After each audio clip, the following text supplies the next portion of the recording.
Hey, what's going on, guys? This is Marketplace here. I figured for this episode we start off different. No, not be in the same spot over and over again. So let me just yeah give it this. Okay, there we go. Yeah, so hi. Yeah, we're in Alola, and well, yeah, I guess that's a good way to start off this episode. Yeah. Yeah, I don't know what I was gonna say. So yeah, we're doing Gen 7. And as you can tell, Togedemaru is currently cosplaying a Pharaoh Seed. I have no idea why you are like this. Yeah, it's a set point. So, as you can tell, there's a lot of Pokemon for me to cover. Most of them are just abilities in regards to what they get. As you can tell, I had Ultra Beast because I figured they would be cool with hidden abilities. I don't know why, but I figured.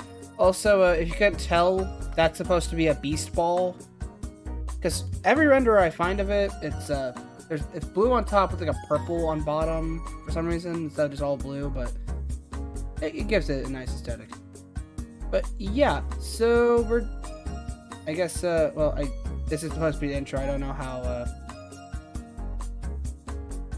to really speak during this, or this generation, because like, you all saw this coming. I keep doing the same intro every time. Just stand down there like, yeah, today we're covering this generation, yada yada yada. So I jumped from the roof. And yeah. We have a lot of Pokemon cover, roughly over 40 of them, including forms, hinting the Lycanroc forms, which I did have to choose to make different because I really wanted to see if this would work and everything. But yeah, a lot of them just got new hidden abilities, like the Ultra Beasts. You guys got new abilities. You got a new ability. You got a new hidden ability, despite Steelworker being your main gimmick. I figured you could use one to benefit you in some way. And of course, Wimpod and Gillespod also got hidden abilities. But yeah. So, yeah, I guess I have another announcement, but I'll do that at the outro. So I guess I'll see you all in just a second. I'm sorry this intro was a bit just me speaking randomness and not really being coherent, but yeah, I'll see you all in just a second, probably when traffic slows down. Not traffic, just noise, everything. So yeah, I'll see you all in just a second. Okay, sorry for that long intro from past me. Didn't really know how to do my intros after some time, but anyways, we're going to go to Dex order as per usual, because that's what we do. So starting off with Decidueye and Hisuian Decidueye, I decreased their special attack and increased their speed by 10. So for normal Decidueye, it's now 90 special attack and 80 speed. But it has for Hisuian Decidueye, it is now 85 special attack and 70 speed. So, while Decidueye I see more as a physical attacker, especially because Spirit Shackle is a physical move, allowing it to have that 90 special attack still, like, allows it to utilize its special moves still, but also giving it a little bit more speed, because I always thought he was a bit too slow, because when I think of speed for a Pokemon, I'm not thinking about how fast they're moving, I'm thinking how fast they are fighting. Like, reaction speed, attack speed, that type of thing. So, that's how I personally see it. Next up is Toucanon. Now, okay, so for Toucanon, I boosted its HP to 90 to give it a little bit more bulk, in exchange for lowering its special attack, again, because, Toucanon's moveset barely has any special moves, so I just reduced it to give it more bulk with HP. So, not really a big change, but still a change regardless. Now, Vikavolt. Vikavolt is a Pokemon I've always seen, like, it needs more speed type of vibe, like, it has 43 speed. However, again, I personally see speed not being how fast a Pokemon's moving, which explains a lot of speed issues that we see in Pokemon, like how Purugly's faster than Latios and Latias, because I think it's talking about how fast they're fighting, like how fast they're throwing a punch, how fast they're clawing, how fast they are launching a laser or a supernova, but that's how I personally see it. So what I did is boosted Vicol's HP up to 80 and its speed up to 65, because despite the fact that it's still low speed, I picture it being still that slow, so that way it's like charging up and firing like a railgun as it should be. So yeah, that's just how I personally see things there. Next up is Rabombi, because we all know it's not tanking a light that burns the sky. But I did, however, boost its special attack to 101, and I boosted its HP to 70. So it has a little bit more HP and has a bit more special attack. Nothing crazy there. However, next up is the Rockruff and Lycanroc line. Because for both of them, I kind of made them all more unique, considering what Rockruff technically is. Because when I see Rockruff, I don't see a rock dog. I see a dog with rocks on it. So, starting off, Rockruff is now part normal type as well as midday Lycanroc. Which I know it seems a bit strange to give him new typings all of a sudden, but hear me out. Rockruff and Lycanroc are very comparable to Deerling and Sawsbuck, where they are just animals with plants, or in this case, stones on them. So, hence why they are a part normal type. Same thing with like Pyroar. It has that fiery mane and stuff, but that's how I personally see it. And plus, that way we get a normal rock type that's at least still decent in concept. Because I did change up Lycanroc's moves as well between forms, and also the other forms have different typings now. So Midnight is now dark type, and Dusk Lycanroc is now part fighting, which means I also had to change what moves they get upon evolution. For example, Midday got Sucker Punch, but now he gets Crush Claw. Midnight got Counter, but now has Sucker Punch. And Dusk got Crush Claw originally, but now it has Counter, which is pretty insane. But I also made sure that all three Lycanroc forms just also got those other moves. So all Lycanrocs get Counter, Sucker Punch, and Crush Claw. Regardless, it's just a level 1 move and not a move that's learned upon evolution. So that way, they all can get the benefits from each of those, like priority, a counter move, and of course, something that's lowers defense, which is really good. And yeah, I guess it's kind of weird to talk about Lycanroc because of how diverse the change was. Like, make Rockruff and Midday part normal, make Midnight dark, make Dusk fighting, and then also give everyone each other's Evo moves, which is kind of a weird thing, as well as reorganizing who gets what. But I figured it would fit them best to get those moves, because I feel like all of them should be able to learn them. But also, the ones they get upon evolution now fit their new stab typing, so keep that in mind as well.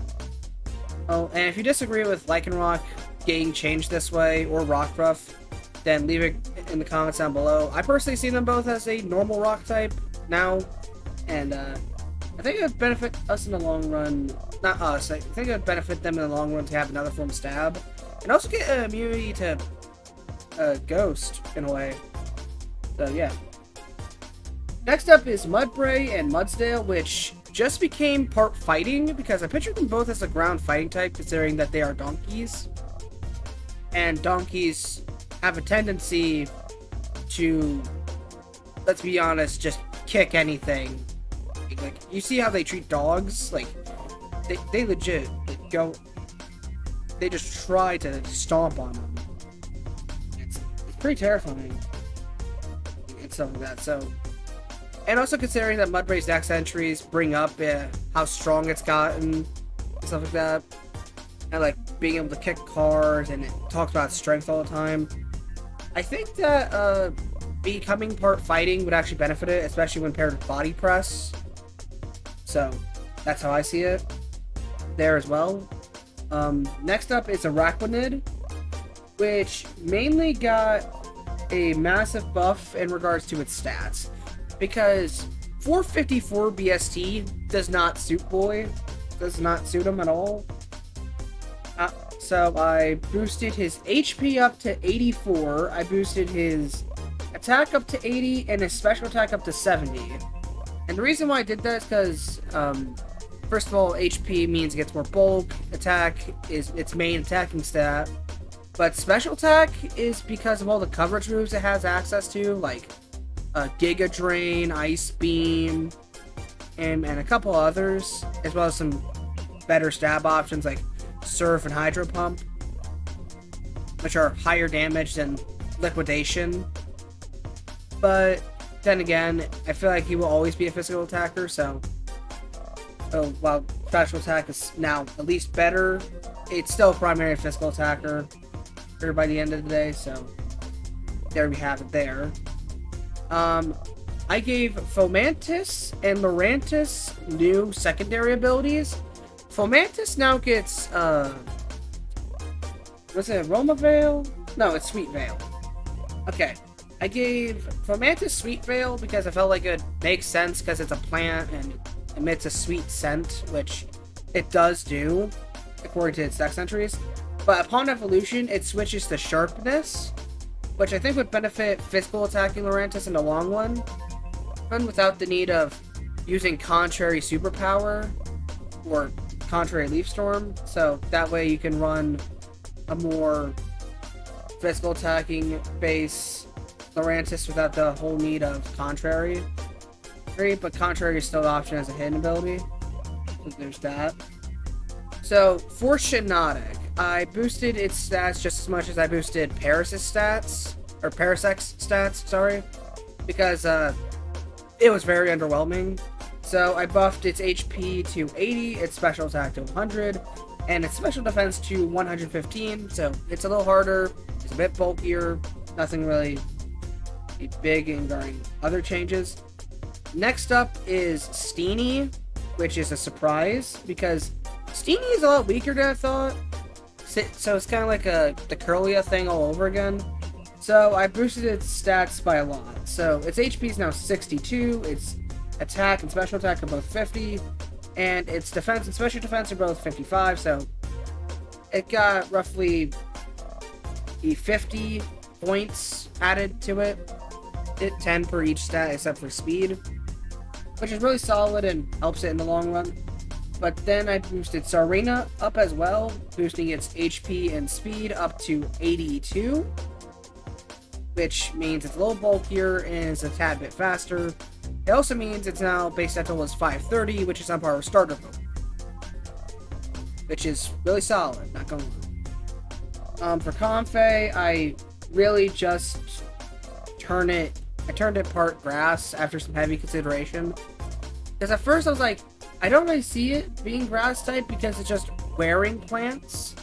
But then when you read its dex entry, it's holding them on a vine, which is okay, and also that plants don't wither away on it, so I guess it's closer to being a grass type than Flabebe and Floette. So there you have it. I guess it will be part grass type from now on. Next up is Wimpod and Golisopod, which both of them got hidden ability, which Wimpod got runaway, which makes sense. I mean, that's his whole shtick, is running away. So yeah, Wimpod got runaway, and Golisopod got shell armor, which, I mean, it makes sense. Because a lot of people don't want to just run emergency exit all the time. And once Mega Golisopod comes out, we don't know what its ability is going to be, so I'm predicting shell armor, so I'm just giving it as a hidden ability.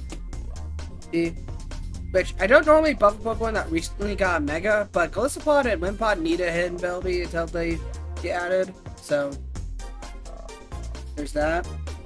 Next up is Palossand, which I just boosted its special defense to 90, which is kind of necessary considering that its main ability, Water Compaction, raises defense when hit with a water move, and most water types run special, so giving it a little bit more bulk specially helps it there. And then next up is a Pokemon that's actually getting nerfed. And that's Type Null. Because, I don't like the fact that something was this strong and it's still a first stage. Like, if it's Duraludon, it makes sense because it's only based at until it was 500. And then it became like 600 when it evolved. But from Type Null to Savali, it's just like, the only difference really is speed between the two of them, so I kind of want to change it up a bit more to where it makes more sense. So Type Null's attack is now 70, as well as its special attack. Its defenses are both still 95. However, I did reduce its speed again to 55, so now it makes a little bit more sense. Because I bet you that armor is a bit clunky, so it's hard to do a lot of damage with it. So it's mainly just as defensive as Savali, but doesn't hit as hard or is not as fast. So there. So now its base set total is like 480, I think. So yeah. Okay. Next up is Minior, specifically its Meteor form, because I think it deserves to be a tad bit more bulky than this. So I boosted both its defenses to 120, which makes it a bit more of a tank than before, and also benefits it in the long run for survivability. Of course, once it changes into its core form, it's going to be a fast, heavy-hitting glass cannon, so it now evens that out a bit more. Next up is Komala, and Komala got a buff to its HP and defense, now being 80 defense and 75 HP, but I also reduced its special attack down to 50 because it has 0 special attacking moves, or barely any at all. It probably has like Uproar, or Snore. It probably has Snore or something, but not enough to special moves to consider keeping the 75 special attack. Next up is Turtonator, which I didn't do anything stat-wise, I don't think. Let me just double check. Yeah, okay, stat-wise, it did nothing. However, in terms of the buff, it's giving it more abilities, because it only has one, that being Shell Armor. Well, has for its counterpart, Grandpa, not only recently got a Mega, but also has 3 abilities, or maybe 2, so we're giving it new abilities. So, its secondary ability is now Magma Armor, which makes sense, considering it is a fire turtle that explodes. Like, heat is generated, so I feel like Magma Armor made sense. Which is why the hidden ability is Aftermath, which also makes sense, because it explodes. I feel like that made sense. Togedemaru got 10 points added to defense. I know that's a really abrupt switch, but I was done talking about Turtonator, so yeah, so Turtonator got new abilities. Togedemaru got 10 defense, 10 extra defense, so being 73, which I'm surprised it was better special defenses than physical, considering it's a steel type. Okay, then Mimikyu got 10 extra points added to HP, making it 65, which gives it more bulk in the long run to help it survive a bit more. Next up is Bruxish, which so I reduced its special attack to 55 and boosted its defense and special defense to 75 and 85 and 80 respectively, because again, it's one of those Pokemon that doesn't have that many special moves and is primarily a physical attacker. So reducing the special to give it more bulk is kind of an easy trade-off. Next up is Delmise, which got a hidden ability. I get a lot of people would probably prefer to run Steel Worker because it gives it a third stab. But then we got Bombardier, which has a similar thing with rock moves, but it's a hidden ability. So I figured for Delmise, I just gave it a hidden ability, that being Water Veil. And the reason why I gave it Water Veil is to prevent it from being burned, because it is a damp piece of wood with wet seaweed and a rusty, wet anchor. So Water Veil just made sense. Prevents it from being burned, gives it...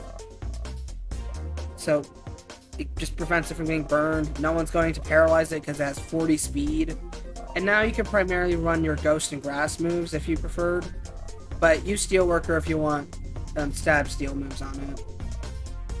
Now, we're pretty much coming up to the end here.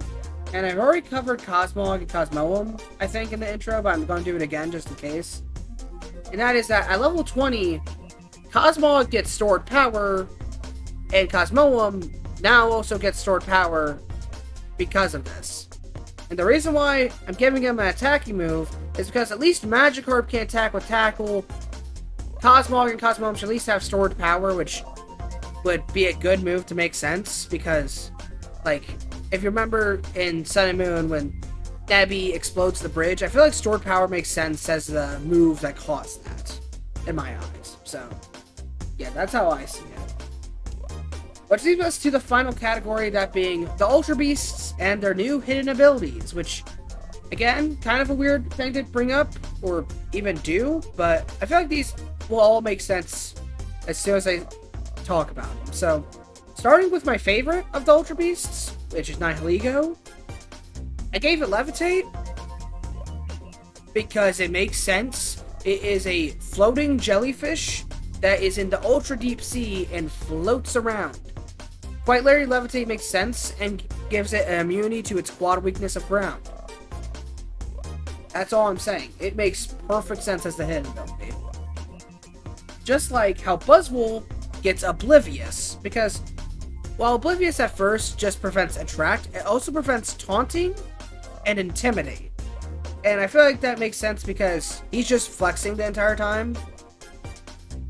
I feel like that made sense. Like, if someone's distracted with their own body, they wouldn't be taunted or intimidated by anyone else. For Pheromosa, I gave it Queenly Majesty, so that way nothing outspeeds it, because priority moves. And Queenly Majesty prevents priority moves. And also the name just made sense in the long run, because of how it does look like it is the queen of its territory or something like that. That's how I see it anyways. Now, Xurkitree just gets Volt Absorb because it absorbs electricity, which makes sense. It could have been Lightning Rod, but considering its massive special attack, I'm not going to risk this thing soloing anything in an electric scenario. Like, picture it with Lightning Rod, put it in electric terrain, spam a couple discharges, and quite literally this thing would be broken on doubles. But I gave it Volt Absorb to give it a bit more bulk to absorb electricity. So, I think that one makes a lot of sense too.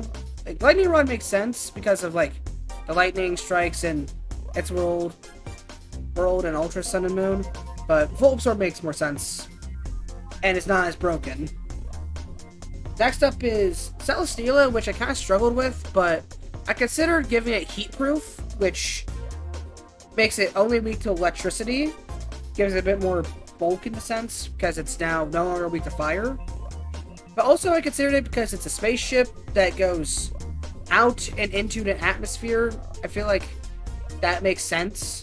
Like, when you're plummeting from orbit, you're calling fire and everything, so Heat Proof would prevent that from slowing it down, and that's how I see it. Kartana gets No Guard, which is scary when you consider the fact that it gets Guillotine, but also I think it makes sense, because Sharpness would have been too broken, so I feel like No Guard makes sense considering it is a fast, heavy-hitting physical attacker, and nothing can really stop it. That's the whole reason I gave it No Guard. It can't miss, but you can't miss. Simple as that. Guzzlord gets Gluttony, because that is the only thing that makes sense for him. That's all I'm saying. It legit eats anything, so Gluttony makes sense. Now, Poipole gets Poison Point as its hidden ability, which is a standard ability for low-stage poison types, as well as plenty of others. And since it's the baby form, I think that makes no sense. Same. However, upon evolving into Naganadel, it will get Merciless, which, when a Pokemon is poisoned, makes all of its moves critical, or increases crit chance. And I feel like that made sense considering it is a wasp, and wasps are pretty merciless when it comes to just attacking you in general, so I think that one makes sense. Plus, that way it's not just a signature ability of Marini and Toxapex. Stakataka got Solid Rock to boost its defenses, and it makes sense.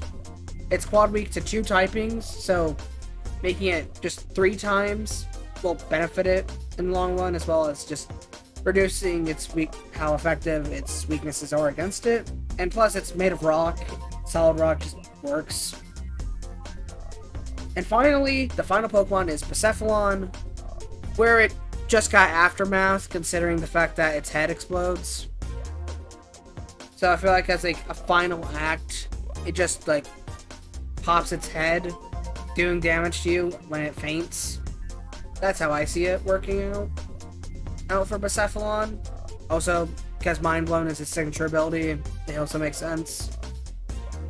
So yeah, that is all the Alola covered.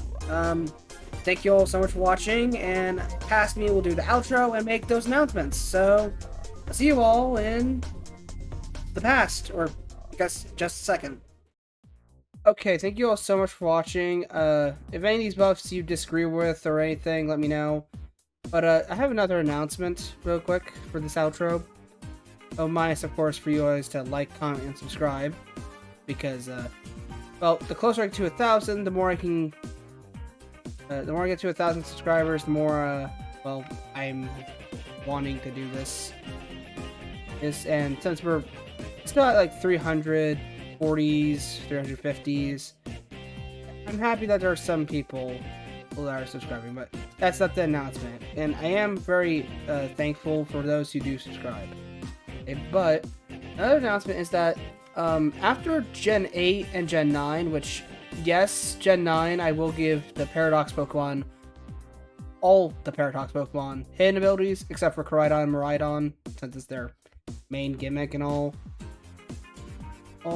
But the other Paradox Pokemon, I might give hidden abilities to, just so that way they can get something, because, like, a lot of Pokemon can benefit from various abilities, like, for example, well, the Paradox Pokemon getting the benefits from Sun and Electric Terrain, but what if they all had, you know, other unique stuff? Like, that's the same reason why I got rid of Beast Boost for some of these Pokemon, for giving them hidden abilities. It's like, well, yes, Beast Boost is good, but the hidden abilities, these guys, like, make a lot more sense for their personality, and also it can benefit them in a variety of ways. Yeah, when we get to Gen 8, we're doing the Paradox Pokemon as well, giving them all hidden abilities. Most of them probably will get, like, something regarding metal for the future ones and stuff like that. However, that is only one part of the announcement, because obviously, you know, we're doing hidden abilities for Paradox Pokemon when we get to Gen 9. But secondly, after I do all the generations, it's not gonna end there. As you see, I'm going to be making, let me get you guys closer. I will be doing custom Pokemon moves. That's right, I'll be doing custom moves for Pokemon. So that way, a lot of Pokemon who don't have, like, a good, like, for example, a lot of physical electric types lack a good physical move. The best they got is Super Cell Slam and Wild Charge, so I'm going to be making maybe 2 electric moves and stuff like that. So that's going to be until after we do all the generations. So, yeah, this data pack will have custom moves for a variety of Pokemon, some of which I've already covered. Like, if I gave a new fighting move to certain Pokemon, some of them I already covered, some of them I didn't. So essentially I'll be buffing even more Pokemon. However, I will also be separating the data packs as well as combining them. So for me, I'm going to have both the moves and both the custom moves and the custom buffs to the Pokemon, but for you guys, I'll separate them and also make a third version where it's just both in one, like mine, when I eventually release these.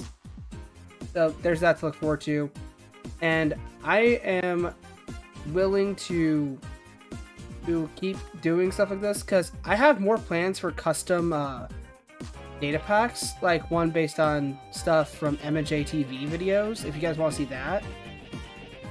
Which I will do, but only if this video reaches 10 likes.